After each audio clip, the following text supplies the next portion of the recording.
Essex Market is the first new public market that New York City has built in probably about 80 years. I think Essex is a great market, and I think it's positioned to be, a world-class market that people from all over the world will come to see. All of the uses and mix of programs that we love in the city come together on this site, and the heart of it is the Essex Market.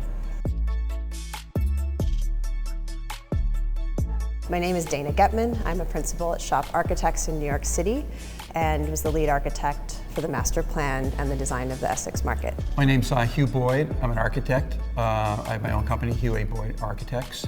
We're based in Montclair, New Jersey, and we basically do markets. My name is Robert LaValva, and I am a urban planner, and I have worked as a consultant for New York City Economic Development Corporation. Every city in the U.S. had at least one market in the downtown. And when the growth of the city had reached this neighborhood, the Lower East Side, in 1818, the city built a public market and called it Essex Market. They started putting just an open roof against it to protect it during the rain, and then slowly they became enclosed.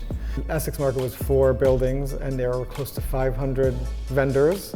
Through the evolution and the birth and evolution of supermarkets, somehow these old public markets in New York City, a few of them like Essex Market, managed to hang on. Essex Market was known as a place, I guess, sort of a foodie destination of its day. Did a lot of research into other markets around the city, but also around the world, what was successful about them, what people loved about them.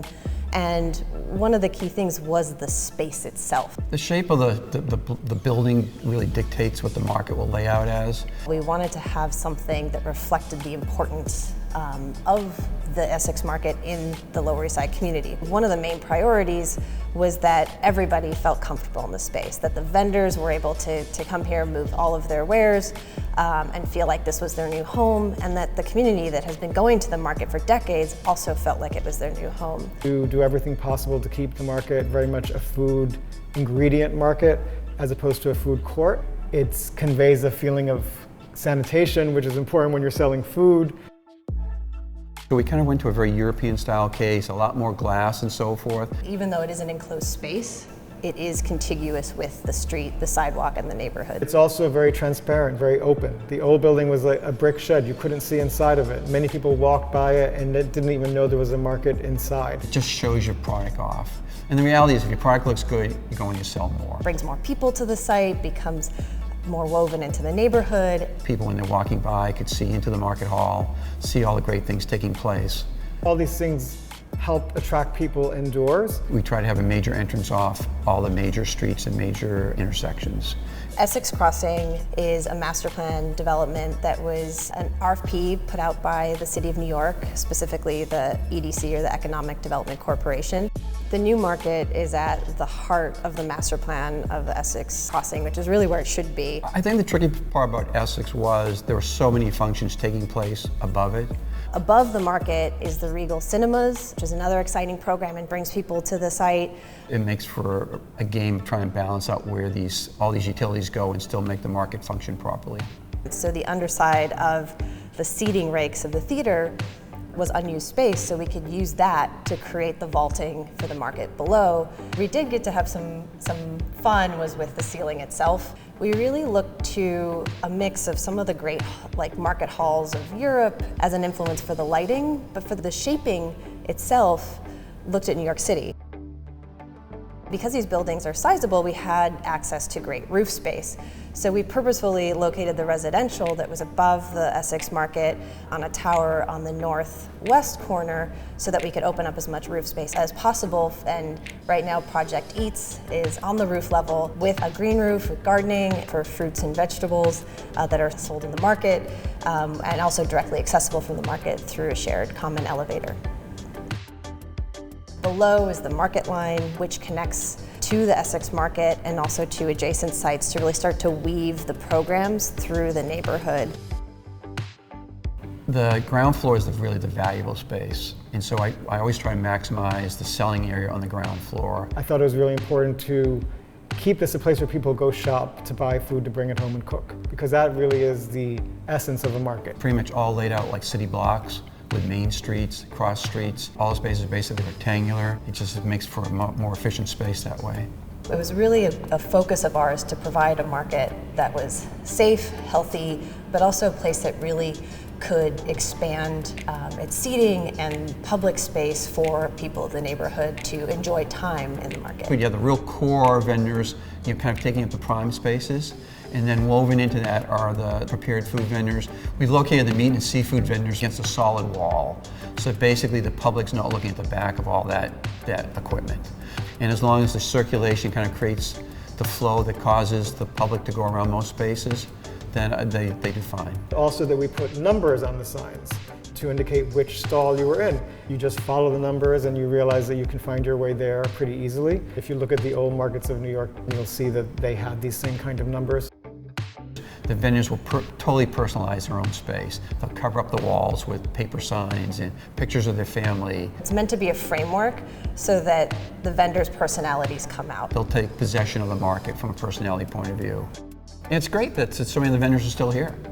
I mean, that's absolutely amazing, actually, in today's small food vendor world. Small family-run businesses who've been here for a long time, who sell very affordable ingredients, ethnic products like Caribbean produce and fruits. Just talking to the vendors, their sales are way up, and they've hired a lot more employees. The wares, the fish, the meat, the flowers, that really becomes the visual of the market. And all of these vendors, as well as others, cater to a different demographic that maybe wasn't coming to the old Essex Market. And I think it was a great opportunity to be able to help the market grow and bring in new types of vendors and new customers as well. So there's a personal connection between you and the customer. I think they bring a care and attention and a sense of quality, better than even some of the best run supermarkets can do. In many ways, it was great working with a whole bunch of existing vendors. They were very responsive, very open-minded about being kind of reconfigured into new spaces. We squeezed everything as tight as possible to maximize the amount of open space and public seating we could get. We created this mezzanine with all the seating and the demonstration kitchen and so forth, was to really have all the square footage as possible down on the ground level. By lifting the seating above, you're not compromising the amount of vendors you could have. The mezzanine is one of my favorite spaces in the project because you get to float above the market and really see all of the exciting things happening. You have such a great viewpoint overlooking the things going on below. That's just a great place to sit and spend a couple hours while you're snacking on a muffin or having lunch or having a coffee. It's just like a park or a plaza, but it's inside, and anyone can come here and anyone can sit down. The demonstration kitchen was another key part of the program. We located on the mezzanine after coordination with the EDC because of the uses that they wanted to have in here, community programming, kitchen demonstration. So the driver was really trying to get those spaces large enough that you could have a range of scales of events up here. I focused on bringing in some elements to the new market that represented the old market. One of the old Essex Market buildings had a neon butcher's sign from the 1940s that was in disrepair, but somehow miraculously had managed to survive and hang it back up in the new market. Typeface designer Tobias Jones looked at the old neon sign and from the lettering created a whole new typeface based on that lettering. It was then used to create the name Essex Market as a brand or as a logo and signage throughout the market. This element from the past has been reinterpreted for the present and has given the market a new identity. I just think these markets are a great business opportunity for small businesses to hopefully thrive. It turned out that the new building has been great development for the vendors and for the community. And it's also where people can stay, can hang out, whether it's kids after school, parents, anybody can come here and stay. These are small details that help make the market feel like a place of activity where you engage with the vendors, where you're not just picking stuff off the shelves. I think the biggest advantage for having this new market versus the old market was that was all solid walls. No one ever knew about the fun and activity that was taking place inside the market hall, and now everybody can see it. Great to know that the city can be providing these public spaces for its residents. It really is a place for everybody. We really worked closely with Hugh Boyd and with the EDC to make sure that the space was maintainable for a long term, because this is going to be hopefully a very well used and very well loved space.